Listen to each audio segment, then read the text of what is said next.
மார்கழி திங்கள் மதி நிறைந்த நன்னாள். இது மார்கழி மாதம்.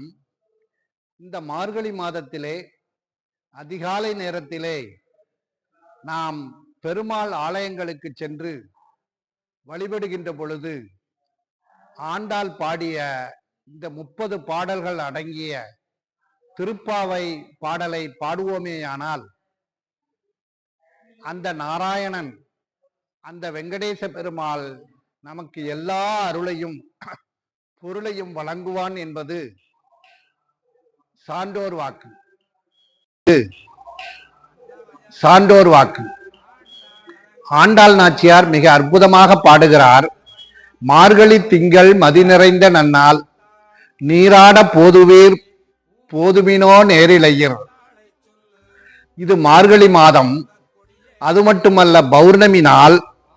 அழகிய ஆபரணங்களை அணிந்த அழகிய பெண்களே, சீர்மிகு கோகுலத்தின் செல்வ சிறுமிகளே, உலகோர் புகழும்படி நோன்பு செய்து நாம் நீராடுவோம். அதாவது விரதமிருந்து அந்த பெருமாளை சேவித்து வணங்கி அதிகாலை நேரத்திலே திருக்குளத்திலே நீராடி அந்த பெருமாளுடைய ஆலயத்தை சுற்றி வந்து நாம் வணங்குகின்ற பொழுது அந்த இறைவனுடைய நற்சிந்தனைகளும் கருத்துக்களும் நம்முடைய உள்ளத்திலே பதியும். செல்வ சிறுமிகள் என்று அந்த யசோதை இளம் சிங்கம் நந்தகோபன் குமரன், அந்த நந்தகோபரன் குமரன் யசோதையிடம் வளருகின்ற கண்ணனாக இருக்கப்பட்டவன் நம்மையெல்லாம் காத்து ரட்சிப்பான்.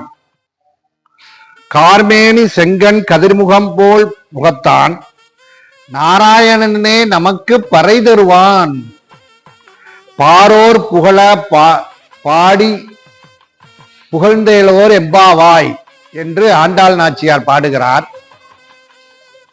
அதாவது அந்த பரமனை, நாம் அந்த கண்ணனை புகழ்ந்து பாடுகின்ற பொழுது மனம் விட்டு நம்முடைய உடலும் உள்ளமும் குளிர்ந்து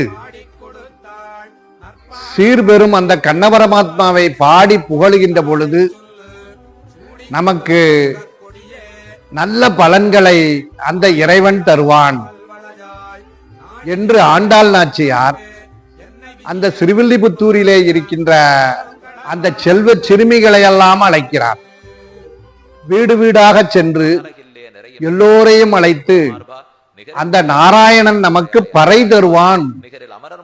பறை என்ற கருவியின் வாயிலாக நம்முடைய உடலையும் உள்ளத்தையும் செம்மைப்படுத்துவான். எனவே நல்லருள் வழங்க அந்த நாராயணனை துதிக்க இந்த ஆண்டாள் நாச்சியார் பாடலை பாடி நாம் வலம் வருவோம். ஆண்டாள் திருவடிகளே சரணம்.